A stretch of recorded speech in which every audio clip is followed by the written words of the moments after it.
pembelajarannya, peserta didik mampu memahami ide pokok gagasan utama dalam teks narasi sederhana.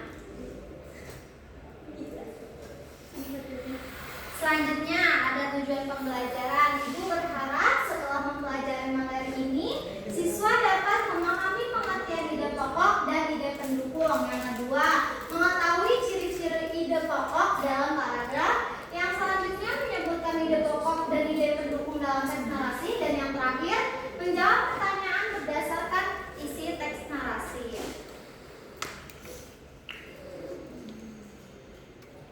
Oke, Ibu mau tanya, anak-anak siapa yang tadi mau baca buku cerita bareng ayah atau ibu? Tidak. Tidak. Oke, Hikmah cerita apa? Cerita Malin Kundang, Ibu. Oh, Malin Kundang kan cerita malingnya siapa, Hikmah? Dia durhaka kepada ibunya. Kenapa durhaka kepada ibunya, Hikmah? Udah gampang ngerantau jadi lupa sama ibunya. Jadi lupa sama ibunya. Coba kalau kalian mau cerita ke teman tentang kejadian tadi pagi yang seru, kalian punya kejadian tadi pagi yang seru gak?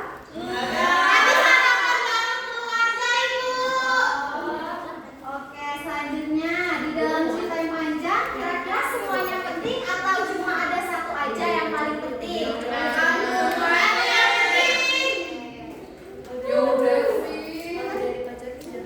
Di kertas gua. Nah, selanjutnya anak-anak tonton video ini dulu ya. Setelah itu, anak-anak bercerita kembali apa yang ada di video ini. Ih, lucu banget. Dah.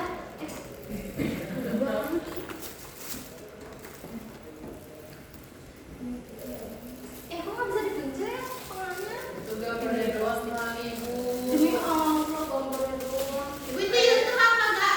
Dari video sendiri. Video sendiri. Itu Coba deh kita. Ide kampanye bisa. yang ini gimana? Coba jidain dulu, coba. Jidain dulu. Sabar. Ini dong.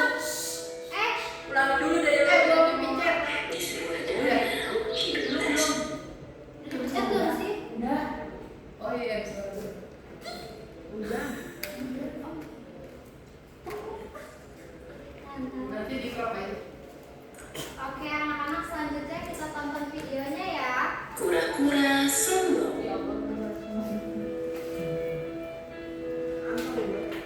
Di sebuah danau hiduplah seekor kura-kura yang senang sekali memandangi langit luas.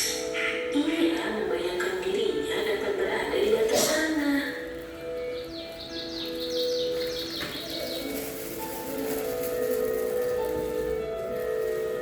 Alangkah indahnya langit itu. Andai aku bisa terbang di atas sana. Tinggal di dalam tempurung yang berat ini hanya memperlambat jalanku. Aku tidak suka. Tak lama kemudian, ia melihat sepasang burung merpati di pinggiran danau dan terlintas ide untuk meminta bantuan mereka. Hei burung merpati, bisakah kamu bantuku untuk terbang? Aku ingin sekali melihat pemandangan dari atas sana.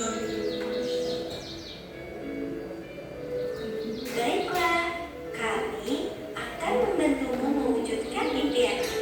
Kami akan mencari batang kayu dan kau hanya perlu menggigitnya.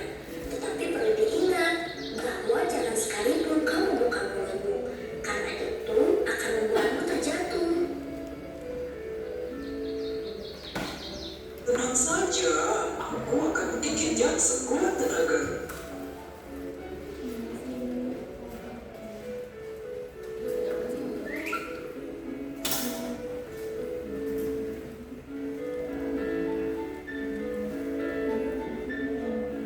Setelah menggigit batang kayu, sepasang burung merpati itu pun memegang kayu di masing-masing ujungnya, lalu mulai mengepakkan sayapnya.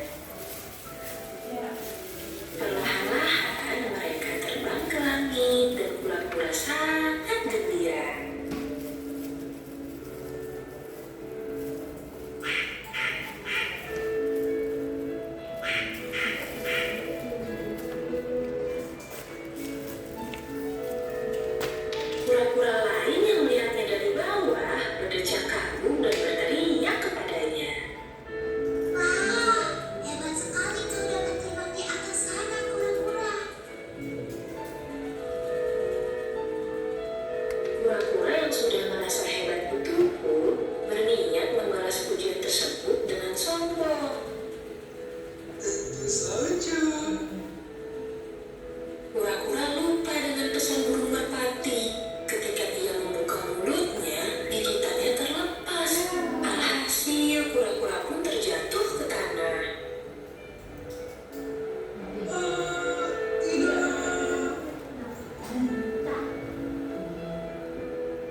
menyesal karena telah menyepelekan apa yang sudah dia miliki dan tidak mengikuti pesan dari sepasang burung merpati tersebut karena kesombongannya. Oke. Tadi dari video ini menceritakan tentang apa anak-anak? Kura-kura yang sombong karena Dia udah itu. Naik ke atas. Dulu tapi dia mau sombong ke hewan-hewan yang lain. Padahal sudah diperingatkan sama burung-burung untuk tidak membuka gigitannya karena itu bisa jatuh. Iya. Nah, betul. Nah, tadi kan kita sudah menonton videonya. Sekarang kita akan belajar tentang apa itu ide pokok. Ada yang mau bantu baca? Oke, Hikmah. Ide pokok itu adalah si jantung paragraf. Maksudnya ide pokok adalah hal paling penting yang diceritakan di dalam sebuah paragraf. Biasanya ada di awal kalimat atau di paling akhir. Oke, terima kasih, Hikmah. Selanjutnya, apa itu ide pendukung? Ide pendukung itu adalah si teman penjelas. Dia bertugas memberikan contoh atau menceritakan lebih detail tentang isi ide pokok tadi. Biar apa? Biar ceritanya makin jelas dan seru untuk dibaca. Apa itu ya? Coba siapa yang mau baca? Aku ikut. Oke, boleh kita. Naura sangat rajin gabut hoax. Naura rajin merawat kebun di belakang rumahnya. Setiap pagi ia menyiram tanaman supaya segar. Naura juga mencabut rumput liar yang mengganggu kebun Naura jadi terlihat sangat rapi dan hijau. Oke, terima kasih Minta. Nah, coba dari cerita ini ide pokoknya apa? Naura sangat rajin menjaga kebun. Oke. Terus dari ide pendukungnya?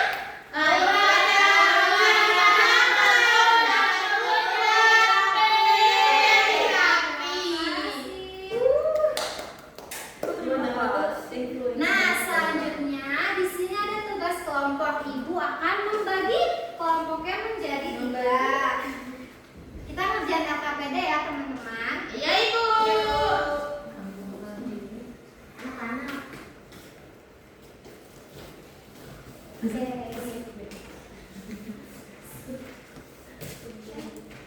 Mama, sendiri Ibu.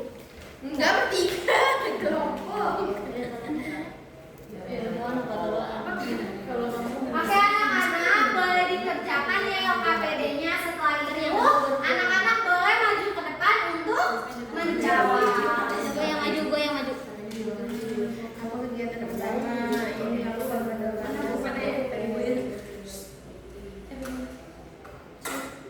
nama.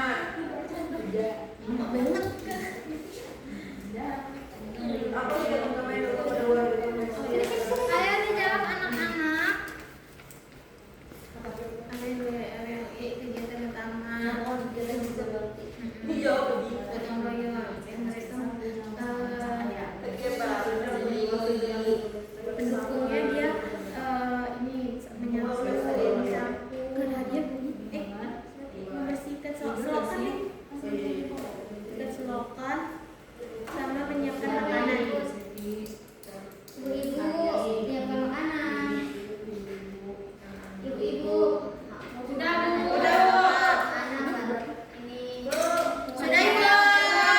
Ayo yang sudah boleh maju ke depan. Maju. satu kelompok. Iya, satu kelompok ya anak-anak. Ini buat menjadi bersih. Zara boleh, Zara maju. Kita dari kelompok 1 mau Iya, ada. Apa ujian hasil dari kerja kelompok kita. Gue ada pendukung dari teks. Cerita ini pada hari Minggu pagi warga di lingkungan masjid ini melakukan kegiatan kerja bakti bersama. Mereka membawa alat kebersihan seperti sapu, cangkul, dan tempat sampah. Nah, Ayah Siti membersihkan selokan agar tidak tersumbat. Nah, ibu juga menyiapkan makanan dan minuman untuk semua warga. Anak-anak juga ikut membantu dalam membersih sampah di sekitar jalan. Nah, setelah selesai, lingkungan menjadi bersih, rapi, dan nyaman. Nah, pertanyaan pertama, apa kegiatan utama yang dilakukan warga pada teks di atas? Lakukan kerja bakti. Lakukan kerja bakti. pagi, warga di lingkungan rumah Siti melakukan kegiatan kerja bakti bersama. Nomor 3, sebutkan 2 ide penduduk dari teks pendukung. Mereka membawa alat kebersihan Seperti sapu, cangkul, dan tempat sampah. Nah, setelah selesai, lingkungan menjadi bersih, rapi, dan nyaman. Siapa saja yang ikut kegiatan? Ada Siti, Ayah Siti, ibu-ibu, dan anak-anak. Oke, tepuk tangan ya. Yuk. Aduh, Aku malu ibu. ceritanya pada hari Minggu pagi, warga di lingkungan rumah Siti melakukan kegiatan kerja bakti bersama. Mereka membawa alat kebersihan seperti sapu, cangkul, dan tempat sampah. Ayah Siti membersihkan selokan agar tidak tersembar. Ibu-ibu menyiapkan makanan dan minuman untuk semua warga. Anak-anak juga ikut membantu dengan memungut sampah di sekitar jalan. Setelah selesai, lingkungan menjadi bersih, rapi, dan nyaman. Pertanyaan pertama, apa kegiatan utama yang dilakukan warga pada teks di atas? Kerja bakti bersama. Tuliskan ide pokok dari teks tersebut. Lingkungannya menjadi bersih. 3. Sebutkan 2 ide pendukung dari teks. Menyapu, membersihkan selokan. 4. Siapa saja yang ikut dalam kegiatan tersebut dan apa yang mereka lakukan? Ibu-ibu, bapak-bapak, anak-anak Siti. Sudah ya. Terima kasih semua. Ayo masuk tinggal yuk. Ayo yang semangat anak-anak. Semangat dong, anak. Ayo semangat kelompok 3. Aku mau baca. Jadi pada hari Minggu pagi warga di lingkungan rumah Siti melakukan kegiatan kerja bakti bersama. Mereka membawa alat kebersihan seperti sapu, cangkul, dan tempat sampah. Ayah Siti membersihkan saluran agar tidak terlibat. Ibu-ibu menyiapkan makanan dan minuman untuk semua warga. Anak-anak juga ikut membantu dengan memunguti sampah di sekitar jalan. Setelah selesai, lingkungan menjadi bersih, rapi, dan nyaman. Apa kegiatan utama yang dilakukan warga pada teks di atas? Kerja bakti bersama. Tuliskan ide pokok dari teks tersebut. Membersihkan selokan agar tidak tersumbat. Sebutkan 2 ide pendukung dari teks. Mereka membawa alat kebersihan seperti sapu, cangkul, dan tempat sampah. Siapa saja yang ikut dalam kegiatan tersebut? Apa yang mereka lakukan? Siti, Ayah Siti, ibu-ibu,